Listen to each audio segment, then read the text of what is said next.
What is something that poor people do that rich people are oblivious to? Wait. For everything. Wait for the bus to arrive, BC it's always late. Take longer to travel farther to the cheaper store. Wait at the laundromat for your clothes to finish. Not only that, but the frequency of these waits is also higher, because you don't have a car or money to be able to buy things in bulk or transport large amounts of clothing. It is time-consuming AF. I get that. Waiting is just part of life sometimes. I remember a friend who always took the bus. Every time, he'd just sit there, scrolling on his phone, trying to pass the time. He was good at making the most of it, chatting with people or listening to music. It was a routine for him, but still, it felt like the waiting would never end. Just one of those things you get used to, I guess.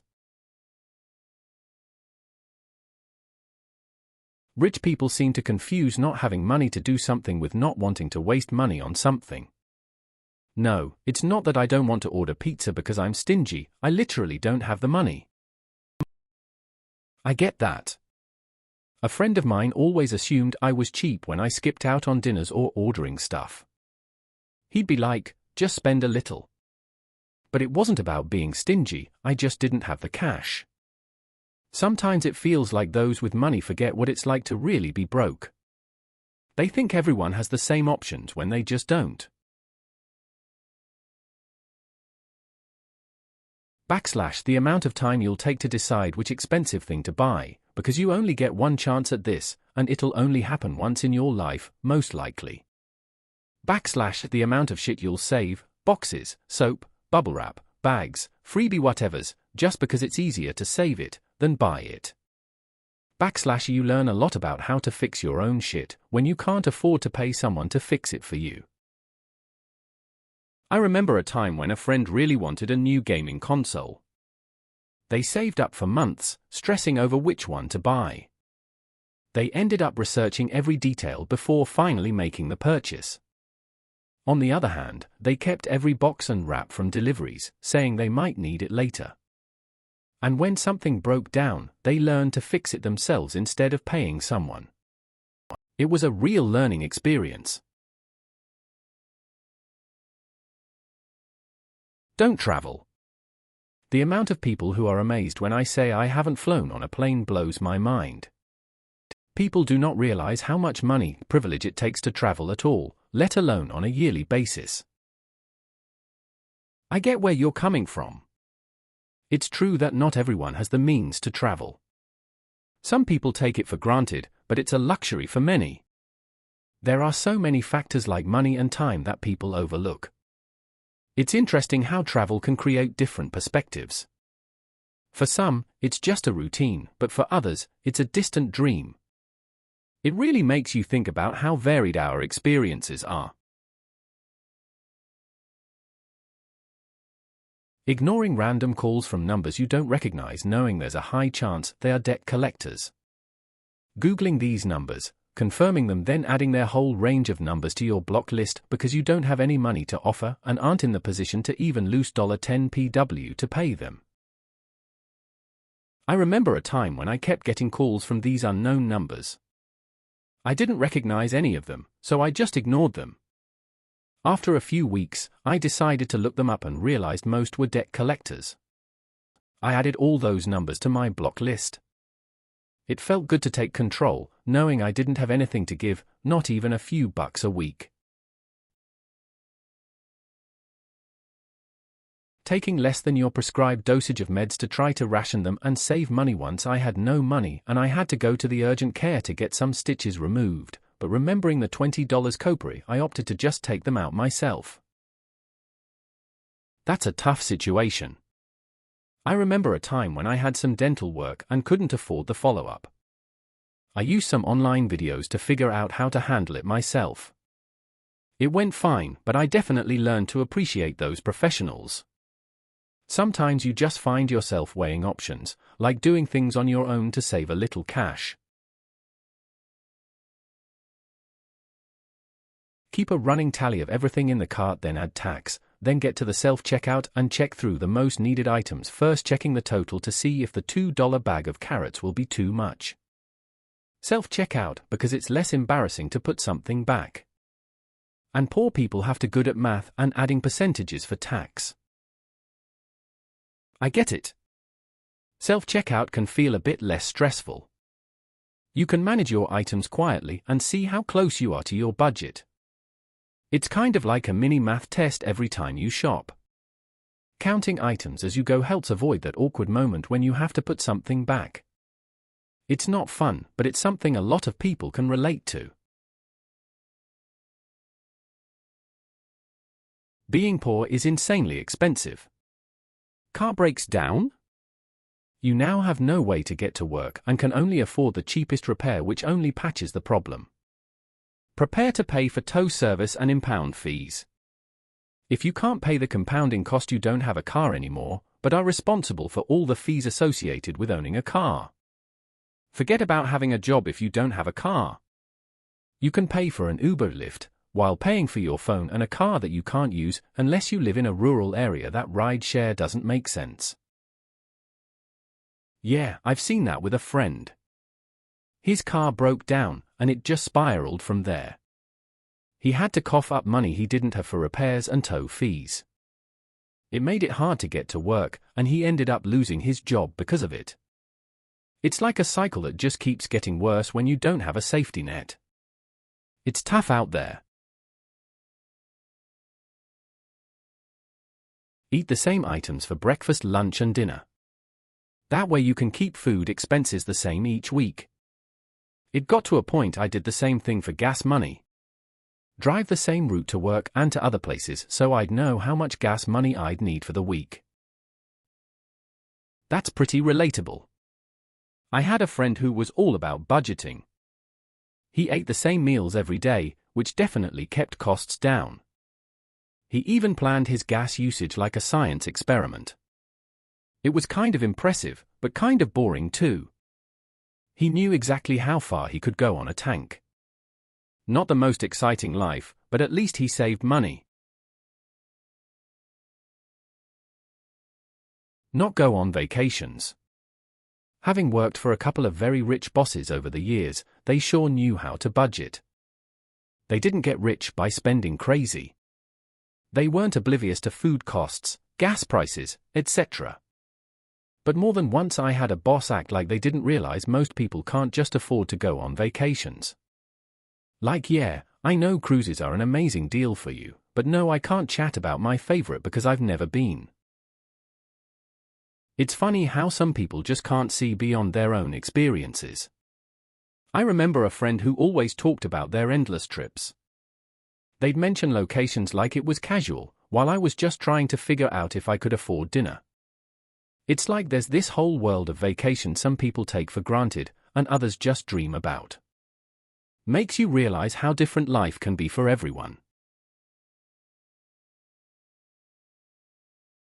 Most people have heard of Greyhound buses, but in Raleigh, North Carolina, there's bus services that most people don't know about that run to New York and all the way to Mexico.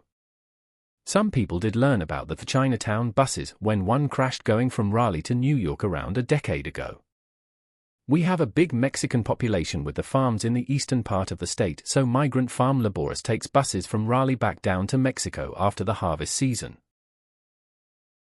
It's interesting how bus services connect different regions, especially those lesser-known routes. I remember a friend mentioning a trip he took on one of those Chinatown buses. He was surprised by the mix of people on board and the conversations happening. It's a reminder of how travel can bring together diverse stories, even if the buses themselves aren't flashy or famous. Sometimes, it's the lesser-known options that create the most memorable experiences. This may be niche, but surveys. I'll do Google Rewards to have a little credit in my app store, just in case I ever want an in-game purchase or an app that isn't free. Store survey that gives me credit or coupons. Absolutely Nielsen survey with a $5 reward? Yes, please. My big one is sites where you do paid surveys. Every so often I'll get serious about doing a lot of them, so in an emergency I always have $20 I can transfer to my PayPal or whatever. I get it. Surveys can be a low-key way to snag some extra cash or credits. A friend of mine does them too, especially the ones that offer gift cards. He'll spend a few hours a week just filling them out. It adds up for him, especially when he wants to save up for games or other stuff. I can see how a little effort can lead to some decent rewards.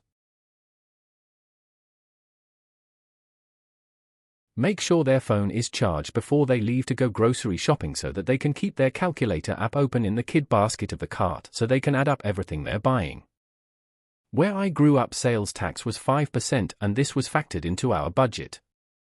When we moved to a state with no sales tax, my dad was thrilled that we could get 1 or 2 small things extra because we didn't have to budget for tax. And then he realized we had to budget for bottle deposit. That's a practical approach to shopping. I remember doing something similar with my friends when we went out to buy snacks. We would keep our phones handy to track spending. The thing with taxes and deposits is interesting too. You think you've budgeted well, and then there's always something unexpected. In the end, it's all about managing the little things while you shop.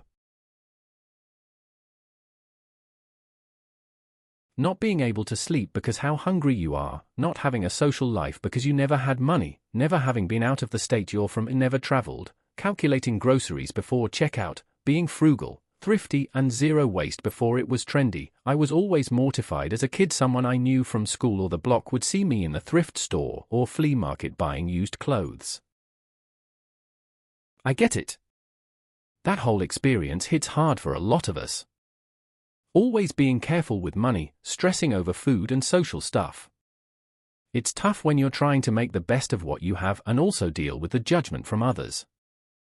Thrift shopping often feels like a secret mission, especially when you spot someone you know. I guess it's all part of learning and adapting to what life throws at you. Celebrate like superstars when you and your roommates realized there was still a cable account in the new rental. Just plug the TV in and free basic and extra cable for 3 whole years. At the time there were few things that made us happier. That was a pretty chill moment. Just plugging in the TV and realizing we had cable was a nice surprise. It felt good to kick back and enjoy some shows without worrying about the bills. For a while, we just forgot about life and enjoyed the free entertainment. Sometimes, those little things really make a difference. I remember we spent hours just flipping through channels, laughing and enjoying it all. Knowing how to slow down the processing of a check, fold it hard and it will have to go through manually, shade over the account no. With a pencil, lightly, and the bank machine can't read it so again it goes through manually, an extra day delay. I had a friend who worked in a bank. He showed me tricks to slow down check processing. Like, if you fold it tightly, it messes with the machine. Or shading the account number lightly makes it unreadable. He said it can buy you an extra day if you're in a pinch. Pretty clever workaround, but I never tried it myself. Just felt a bit shady, you know? A few weeks ago, I went out with my BF friends group. They had wine, liqueurs, and expensive dishes. I tried to stay under 40 for the evening, had 1 dish and water. Then at the end my BF's stinking rich friends announces that we should just split the bill equally. My BF had to fight for everyone to just pay their own stuff. They are nice, but have no clue what it feels like to struggle at the end of the month. I felt so poor, but I'm glad my BF was there for me. Otherwise I would have paid over 90. It's kind of rough when that happens. You try to be responsible, then everyone just wants to split the bill like it's nothing. I remember a time with friends when I had to push back too. It's good your boyfriend had your back, though. It really shows who understands the struggle and who doesn't. Those moments can be a real eye-opener about different lifestyles. From a meta perspective, having a constant amount of stress and unspoken, sometimes unacknowledged, worry and fear about everything, because you can't afford one single thing to happen that adds to your expenses. Everything from an oil change, cold winter weather, an urgent care visit, broken window, call to the plumber.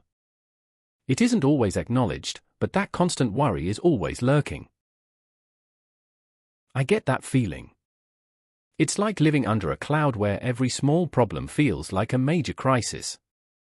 I had a friend who always stressed about money. Even something simple like a car repair would keep him up at night. It's strange how you can get used to always being on edge.